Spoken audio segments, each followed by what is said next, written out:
الحمد لله رب العالمين حمدا يوافي نعمه ويكافئ مزيدا والصلاة والسلام على خير الأنام وعلى آله وصحبه وسلم. من الأول والتعلم والتعليم والتذكر والتذكير والنفع والانتفاع والإفادة والاستفادة والدعاء إلى الهدى والدلالة على الخير والحث والتمسك بكتاب الله وسنة رسول الله ابتغاء مرضات الله وقربه وثوابه سبحانه وتعالى. Praise our Lord Most High, the glorious creator of all things in the universe and the sustainer of all things in the universe and the destroyer of all things in the universe. We ask our Lord Most High and Exalted to send copious and unlimited and eternal blessings and salutations upon our beloved Prophet Sayyidina Muhammadin sallallahu alayhi wa alihi wa sallam. If one of you guys want to come and sit here, then there can be enough room for the other one. You can bring your biscuits with you. Alright, Zabtit, alhamdulillah.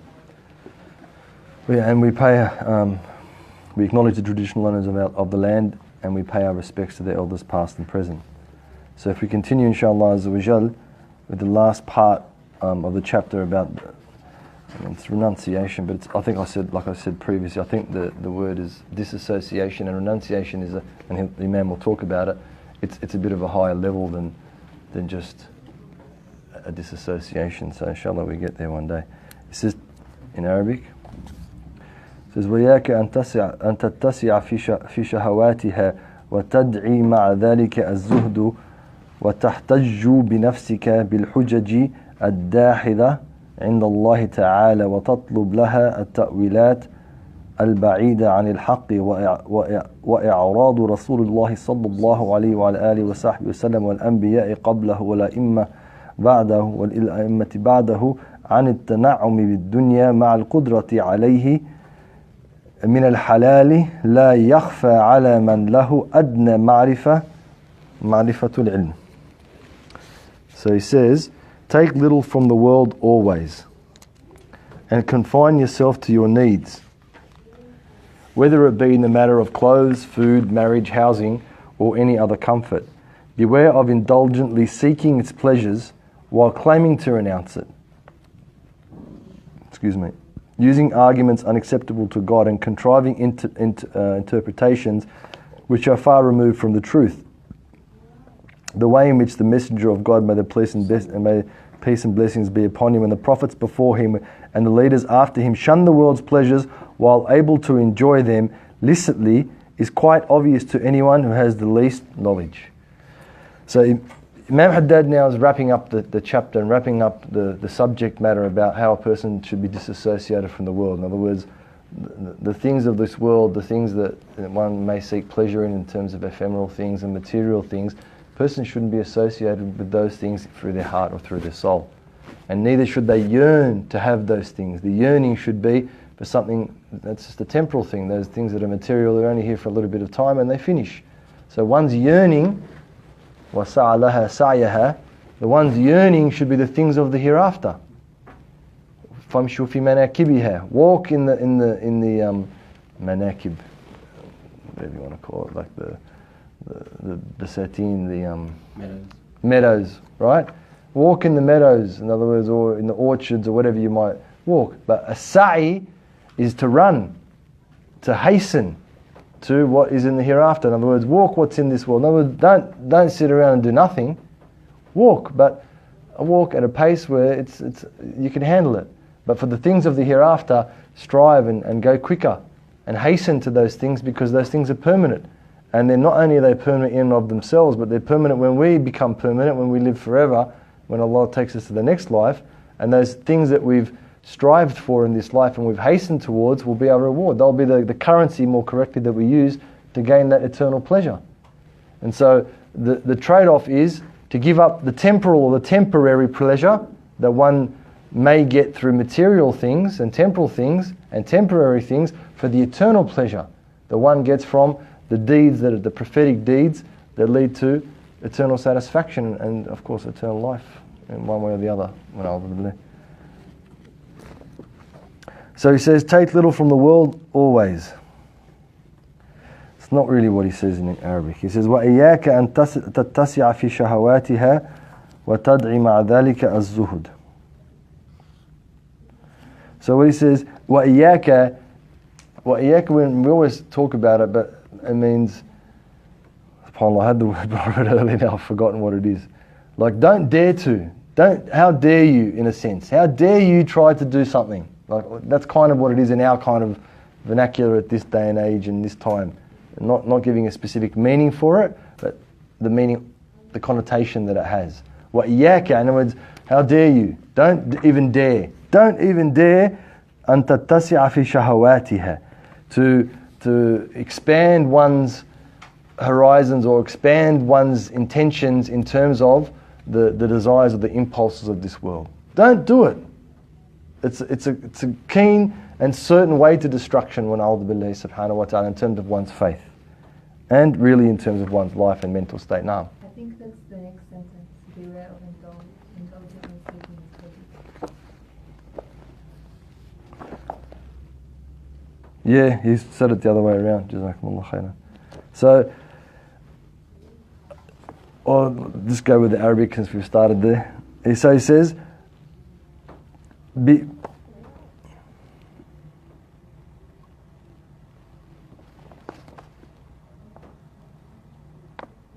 missed the whole paragraph. He says, وَعَلَيْكَ بِإِثَارِ التَّقَلُّلِ مِنَ الدُّنْيَا وَالْإِقْتِصَارِ عَلَى مَا لَا بُدَّ مِنْهُ مِنْ مَلَابِسِهَا وَمَآكِلِهَا وَمُنَاكِحِهَا وَمَسَاكِنِهَا وَسَائِرِ أَمْتِعَتِهَا. So that's, I missed that chapter. So the first sentence about take little from the world always and confine yourself to your needs, whether it be in the matter of clothes, food, marriage, housing, or any other comfort, is actually exactly from what Imam Haddad's translated from the Arabic language. So the first part is, again, he says, وَعَلَيْكَ بِإِثَارِ التَّقَلُّلِ.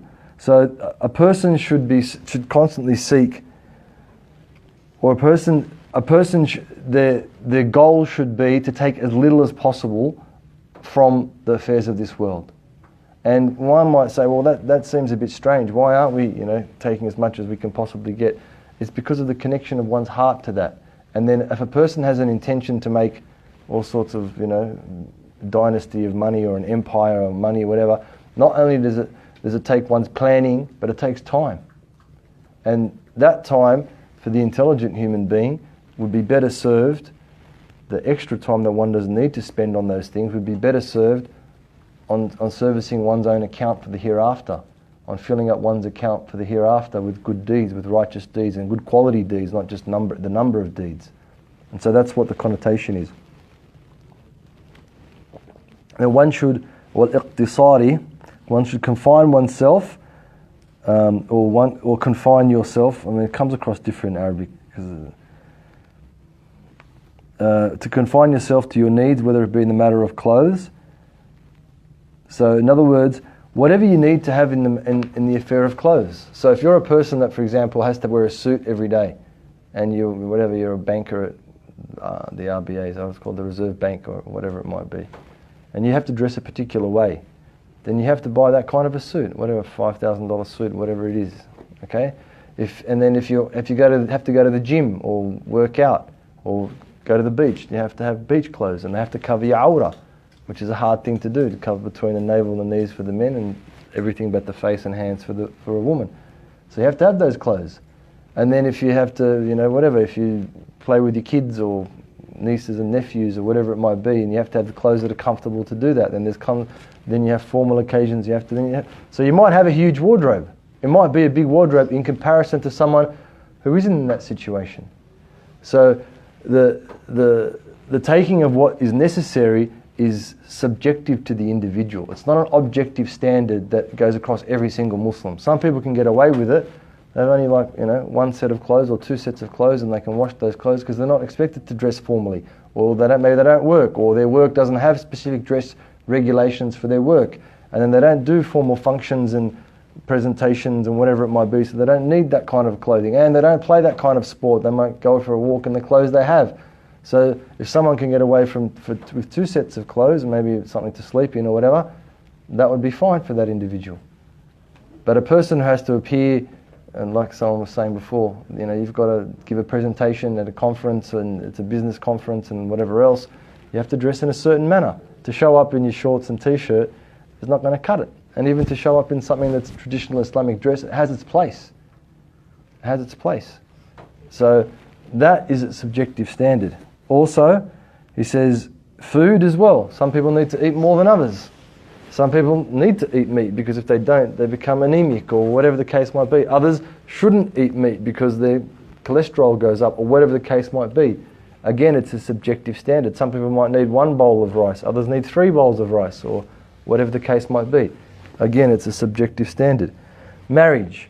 Now, in terms of that, there's differences with regards to that. It's a bit of a touchy subject. I don't really want to open up the subject. So we'll just talk about whatever. If a person needs to get married, they should. If a person doesn't need to get married, they don't have those urges, then it's okay for them not to get married.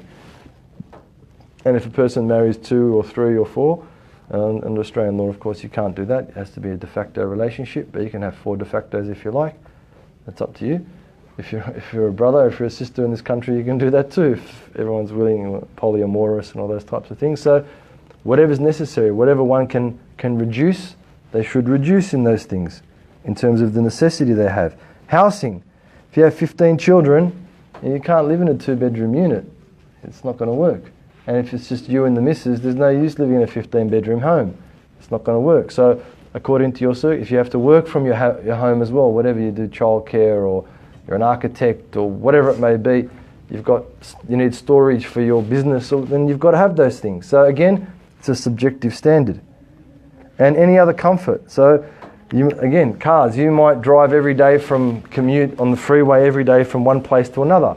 There's no point getting one of those tiny little cars that's not very safe on the road. Get a car that's suitable for that. And on the other hand, you might live in the Sydney CBD and never leave the CBD. There's no point having a V8 SUV that you can't park. It just doesn't make sense. So those things are, again, subjective. Computer. You may not need, I don't know anything about computers, but it's something that we all use. So you may not need the latest, top of the range, however many gigabytes, however many terabytes, no more gigabytes, terabytes and how much RAM and whatever else it's got. You may not need that, but if that's for your work or you need it for whatever you're doing, you're writing a thesis or you're creating things, you're a creative person or whatever it might be, you're doing documentaries and you need that, khalas, then you get it. So the issue is not what you have, so to speak.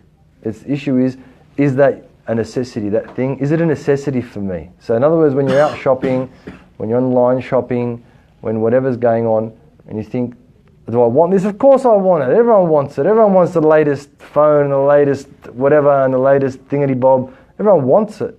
The question is, do I need it? That's the question. Is it something that I need? If it's a necessity, it might be a camera or whatever. You're doing something for dawah. Get it. It's okay. But you don't need it, then don't get it. Leave it. Use your money in a better way. So kind of like if you're utilitarian, you get what you need. That's it. That's it. Whatever you need, get. The same with food.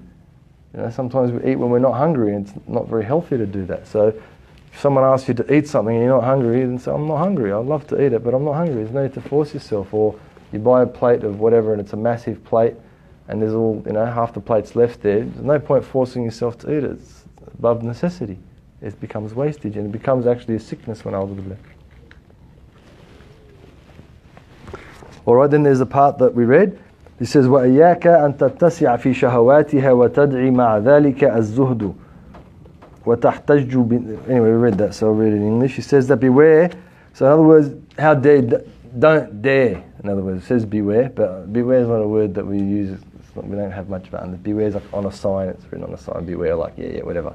Keep going. But iyaka is more, in the Arabic language, it's a more direct word. It talks to the individual. So don't you dare, or don't dare. And when someone says that to you, like, okay, hold on, there's something for me to pay attention to here. Of indulgently seeking its pleasures. So what does that mean is, in Arabic he says, تَتَّسِعَ فِي شَهَوَاتِهَا. That's not even really what he says. He says, تَتَّسِعَ فِي شَهَوَاتِهَا is, to overdo it, to keep on widening one's sphere of desire or impulse. Because that's what happens. That's what happens. Like these guys, they buy, I don't know, they're pretty weird dudes, but they buy like, we went the other day to the shop and like saw these, I said, oh, I used to wear these shoes, 20 years ago when we used to play basketball. Had a look, they were $700. I was like, I paid like $80 for these shoes, and I chucked them, that's it, we chucked them around. Now, even the shop, they had them like wrapped in plastic so you couldn't even actually touch them. $750 they were for a pair of shoes. Yeah, they're like not even latest shoes, like 20 years ago. But more, 25 years ago we used to wear them. Not even like the latest thinger. Your question? Oh, sorry to disturb, but I'm wondering what page. Oh, okay. Which book have you got? The new one. The new one. What page? 26. Come on, bro. It's been 10 minutes, man. Where you been for the last 10 minutes? All right. So,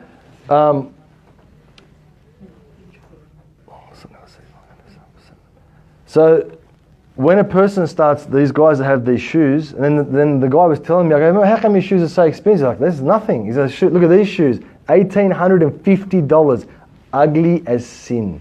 They were ugly shoes, $1,850. They're a pair of sneakers, they're not like leather from like, a yak in like, Kathmandu or something like that. They're not like that. They're just like sneakers, like plastic and rubber and, you know what I mean? So then he was telling me, oh, that's nothing. He said, there's guys in the world, they make shoes, sneakers, where they specialize in whatever, $80,000 for, oh, does anyone buy them? He's like, yeah, these guys make one pair of shoes and they're sold like that. Like, amazing. So the point being is that the more a person indulges in the desires and the impulse of something, the more the impulse increases.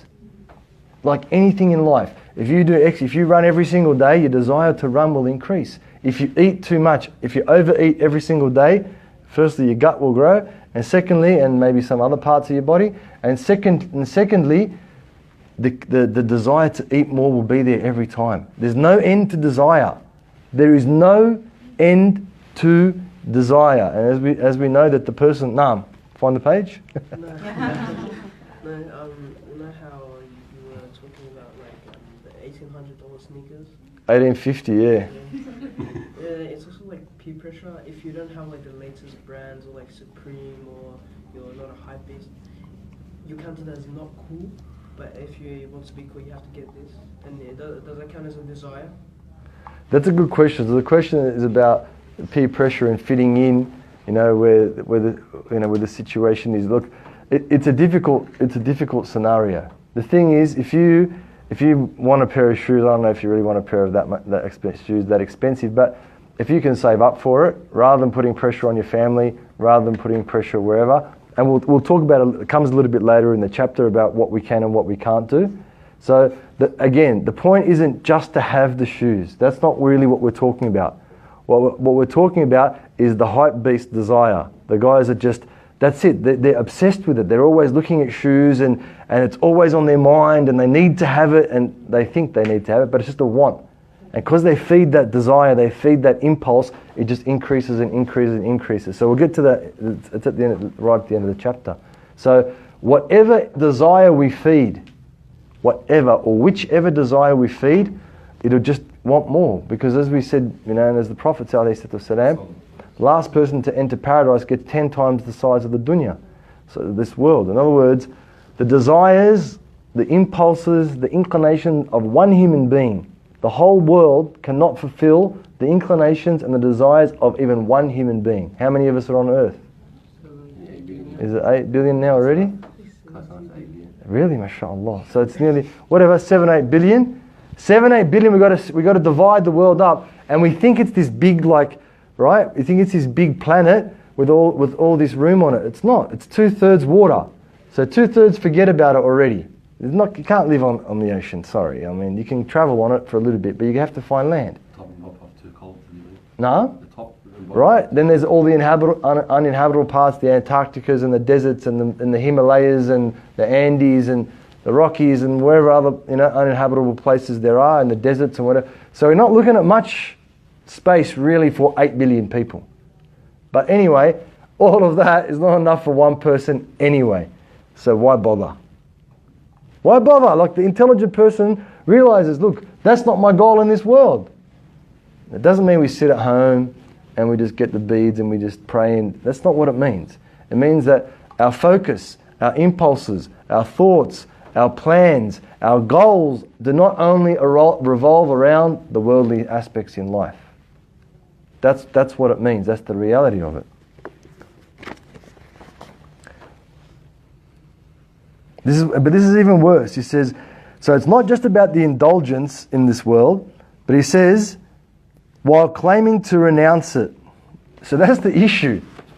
The issue is like, nah man, dunya, I'm not into dunya. I'm alright, I'm not into this worldly thing. I'm not a material person. That's for the Americans and everyone else. It's not for us. I'm not like that, man. I'm down to earth. I'm an Aussie. I'm easygoing. She'll be right, mate. She'll be apples. She's fair income, and it's all good. I'm like that, man. I'm not like, super hype American style, like Super Bowl and whatever World Series and whatever. I'm not like that, but really I am. So that's what the Imam is really talking about there.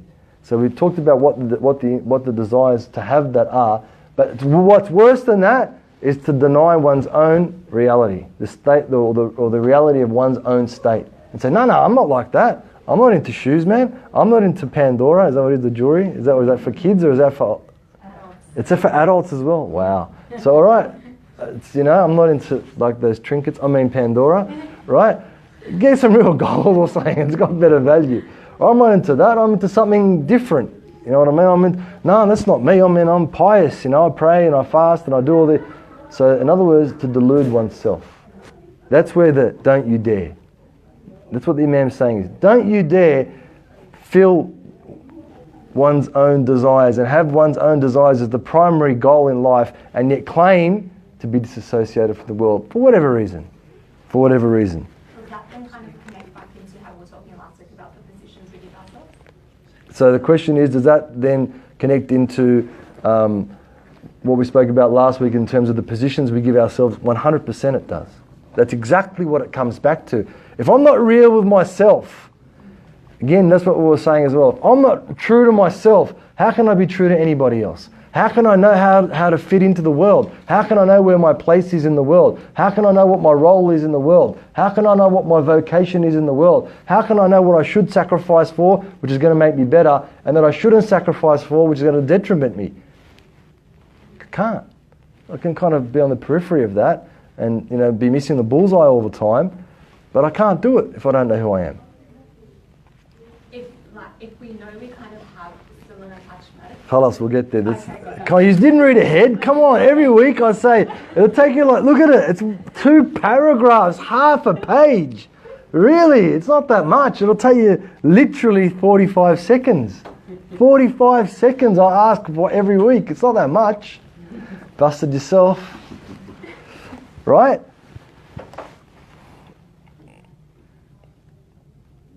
Using arguments unacceptable to God and contriving interpretations which are far removed. So in other words, justifications, false justifications. Don't use false justifications. All right, you want to buy Pandora and you got the money, just buy it. Right? So, I love Pandora. Right, that's it. I'm into it, and I can't stop buying it. So I'm going to get it, and that's it. Do they come in necklaces or just bracelets? Wow, rings, earrings, right? Whatever.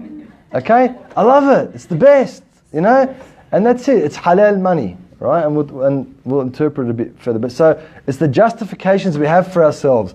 It's only a chocolate cake. It's all right, It's all right.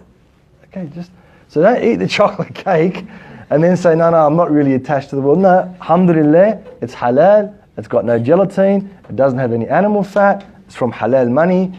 I'm not taking away from the obligations that I have with my money to pay my rent or whatever other things I have to do, pay my debts, whatever it might be. Alhamdulillah, I buy it. I say Bismillah ar-Rahman ar-Rahim and I eat it and I say Alhamdulillah. But I don't delude myself that, like the other day I saw this brother and he's like, he's got a gut now. He didn't have a gut. He's like, I had a gut before, but you just didn't see it. I'm so sorry, bro. Why are you lying to yourself? It's up to you. You want to lie to yourself? Lie to yourself. But I'm only telling him because it's easy. Am I my brother's keeper? Like, we're close, alhamdulillah. Am I my brother's keeper? Like, I know he's working hard and doing whatever, and he's forgetting. Hopefully he's watching so he knows that. Habibi, I'm on to you, that's it. Because I've been down that road. It's easy to do. It's easy to forget. It's easy to not pay attention to yourself and, when a'udhu billah, end up in a state which is unhealthy. It's an unhealthy state. Unhealthy state. Alright? So don't give yourself false justifications for whatever it is that you're doing that's halal, or even worse, it's haram. He says, the way in which, this is the example for us. This is the example for us so we don't get into the false justifications. He says, the way in which the messenger of God, may blessings and peace be upon him, and the prophets before him and the leaders after him, shunned the world's pleasures while able to enjoy them. That's the key. While able to enjoy them licitly, which means in a halal way. Illicit means haram, licit means halal. So they were able to, they had the capacity. They could have easily done it, but they chose, they made the choice not to. Right? They made the choice not to. Or you tell me the Prophet couldn't have eaten meat every day. He never once in his whole life filled his stomach, huh? After Nabuwah. Never had a full. You tell me you couldn't fill it.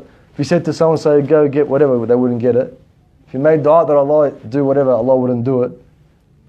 Of course. Sometimes they gave him 70,000 dirhams in one day, like $70,000 in one day. You tell me you couldn't go buy a cow or a camel or whatever, or goats, a bunch of goats, and slaughter them and eat to his heart's content, alayhi salatu wasalam. Of course you could have. And the Anbiya before them, Sayyidina Sulaiman, right, and Dawood, the father of Sulaiman, Solomon, and his father David, they were kings, and heaps of the prophets were kings. They had everything. David would not eat except from that which he made. Prophet David alayhi salam, whatever he made out of metal, he sold it and he ate from that. He had, Solomon's mines and all the gold and whatever else. They didn't indulge. So that's the example. That's the example.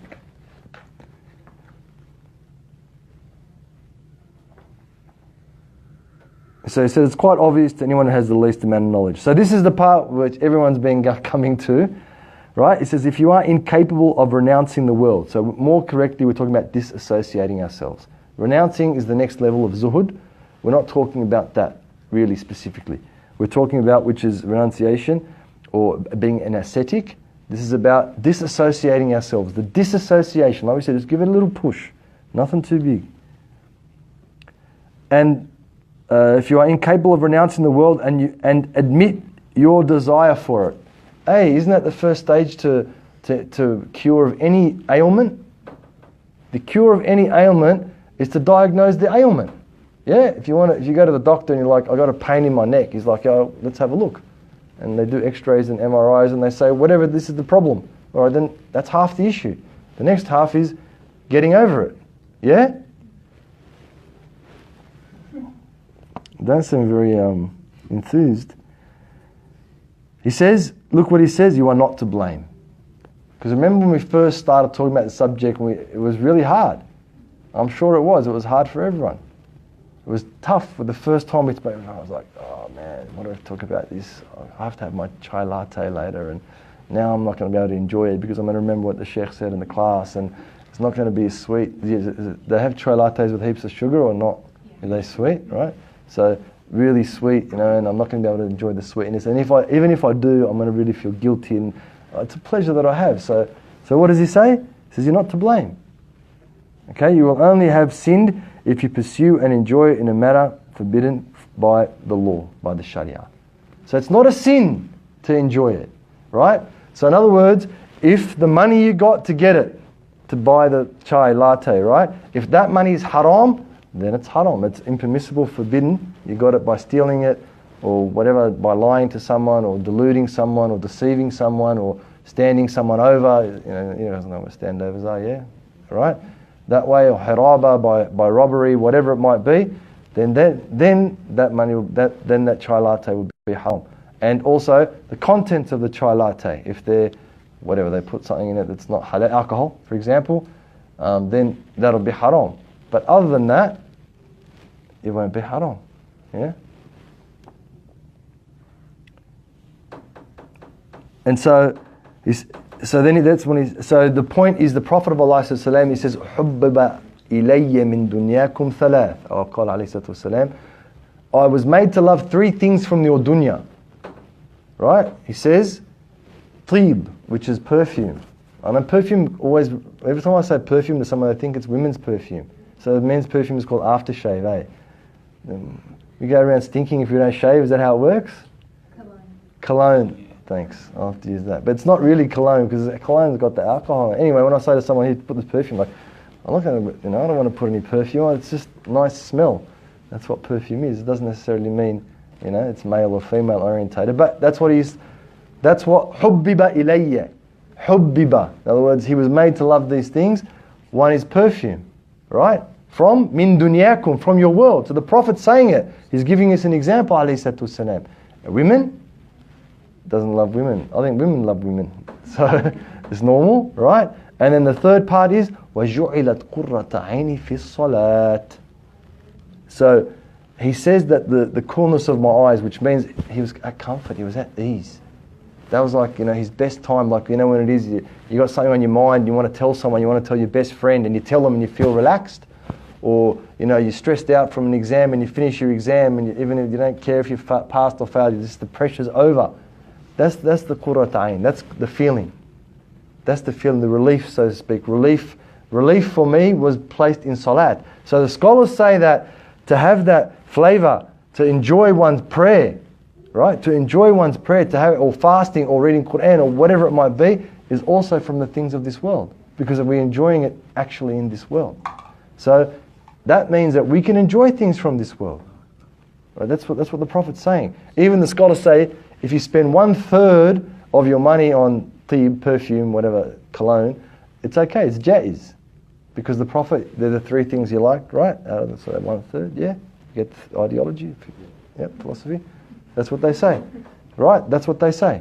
So it's not a bad thing, right? But if you have to steal your money, or some of these dudes, alhamdulillah, not as much anymore, but they used to be the older guys, they have to wear Italian suits and Italian shoes, and they have to have the most expensive. And their wife, looks like, she's not even dressed properly, and they don't look after their kids, and they don't pay the rent of their houses, and they can't do that, right? If it's either an Italian suit, or I don't know if Italian's still like high ranking, but it used to be back in the day, right? If it's the Italian suit, or it's to cover your responsibilities and obligations, and wear Chinese suit, sorry my man, you got to take care of your obligations and responsibilities and wear the Chinese suit. That's it. That's the reality of it. That's the reality of the situation, right? So there are things that are permissible in this world, the highest of which are the perfume, marriage, and then the salat. Then there's things that are haram, which is everything that is haram in and of itself, for us, pork and alcohol and all these types of things. And the things one achieves by a haram way, like we said, stealing and deceiving and riba and interest and whatever else it might be, those things are clearly haram. And then there's the third category, right? The third category is if the way you got them is halal, and they're halal in and of themselves, they're permissible in and of themselves, or meat pie, that's halal of course, or pizza, that's halal, or whatever it is, chai latte, it's okay. It's okay. But know, the key to it is know this is a want and not a need. Right? That's what's going to save a person. And that's the path to change, if that's what you want. If that's what you want. Because, as we said, they are mutually exclusive. One cannot, and the thing is that one should not desire the chai latte. If they have it, they have it. Right? If you have it, you have it. But it's not like we said every Tuesday, 2 o'clock, whatever it is. When do you have a morning, or are they a morning thing or an afternoon thing? Like coffee is morning thing. Both, wow. So it's like the ultimate drink then, eh? So alright, so I have one in the morning and one in the afternoon then, if that's the case. Right? Does it give you a hit as well, or is it just the sweetness, just the sugar rush?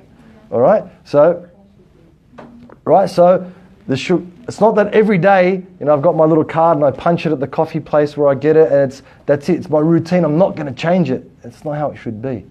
That's not how it should be for someone, right? If your doctor tells you every day drink a certain type of tea or a certain type of water, okay, that's a different story. But if it's that extra, it's not a necessity, right? It's your water that you carry around, you're drinking. You need water to live. Yes, it's all right. And my advice, you guys are all young, as you get older, the less sugar you have in your diet, and even really when you're younger, the less sugar you have in your diet, the better. So stay away from soft drinks and 48 grams of sugar and 375 milliliters of liquid. That's just insane. Even fruit juice, it's all sugar. It's highly, highly, highly sugar. It's actually, some fruit juices have more than that. So really you should be staying away from those things, except when on special occasions. Really, if you really want to, and I'm talking the moderate way. I'm not even saying being extreme, just moderate. So whatever you have dinner with friends or lunch with friends or whatever, you have one. But not, it shouldn't be a habit. Go back to the chai latte, because that's the example that we started on. So it's not like I crave it. If I don't have it, I'm not going to be normal, right? Even with coffee. Let's use the example of coffee. Some people, they can't function without it. What do you mean? It's not a necessity, Habibi. The scholars, they used to drink it at night to stay up for tahajjud and read and do whatever. But not every night, all the time, without fail. No, that's not how it is. The only thing that should be like that is water and whatever we need to fill our stomachs. The Prophet of Allah he said 1/3. He said actually luqaymat. He said a few morsels of food are enough to keep one's back straight. In other words, so you don't hunched over. And if you need to have more, 1/3 of food, 1/3 of liquid, and 1/3 for air. That's what he said, alayhi salatu wasalam. So that's what we should be following without exception. Without exception. Right? So, going back to the chai latte example so we can finish it. You're indulging. And then that means when you're indulging, you're going to think, how much is it, $4.80 or something for one? A bit more? $5? $5-ish? Around $5. Okay, now I'm thinking, this $5, do I need to put it here or not? Right? And if I don't need to put it here, where should I put it? And that goes back to the hype beast example. Hype beast, sorry bro, doesn't work with Islam. Right?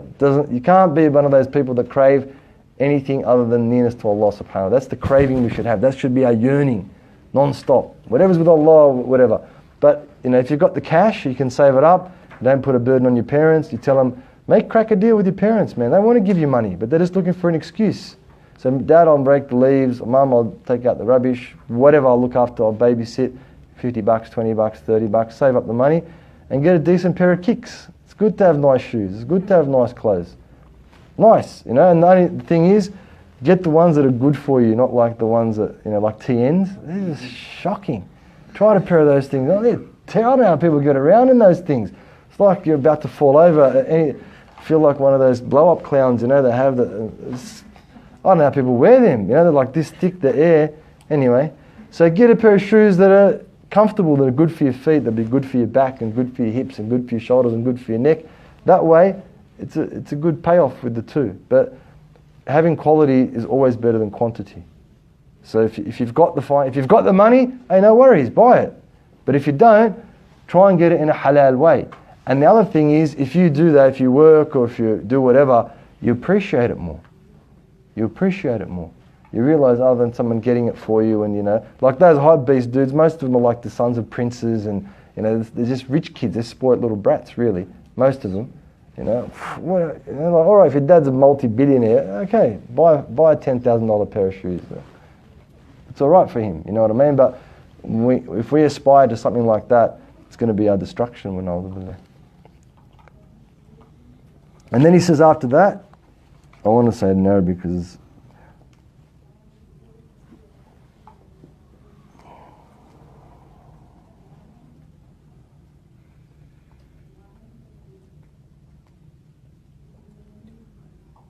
so he says in the next part, he says, being an aesthetic or renunciation, being an aesthetic, is a degree higher than this. So they're the person that, the people that just have no raghbah, they have no yearning whatsoever for the affairs of this world. Zero. Like, their clothes are disheveled, some of them. Some of them are not.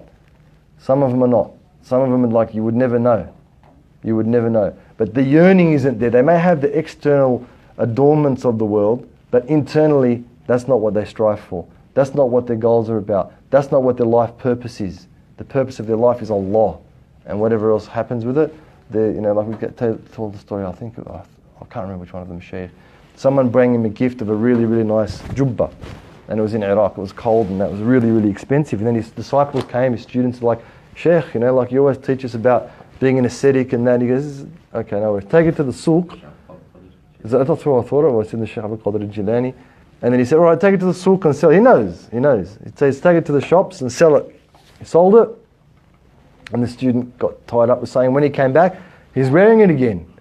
Imam, the Shaykh's wearing it again. He goes, Shaykh, what happened? He goes, here's the money, because someone else bought it for me. Someone else bought it for me, and they bring it as a gift. And because you took it to the sulk to sell it, so the student came back with the money. So the student gave him the money, and he was already wearing the jubbah. Now he had the jubbah, and he had the money. Because that's it. That's it. So it's not like that we don't wear nice things, and it's not that we don't do things, but it's the yearning. We don't yearn for those things. The Prophet ﷺ, he had that Ridah. I forget how much it was. Maybe it was 10,000 or 1,000 dirhams. Like super expensive back in the day. Someone gifted it to him though. There's no yearning about that. Would that I knew even had God the Exalted made it obligatory on us to take liberally from the world, where would we have found the ability to do so at a time when it was arduous to find even a licit garment with which to cover oneself decently and enough licit food to allay one's hunger? So what he's saying here, it doesn't really come across very well in the English, but what he's saying is,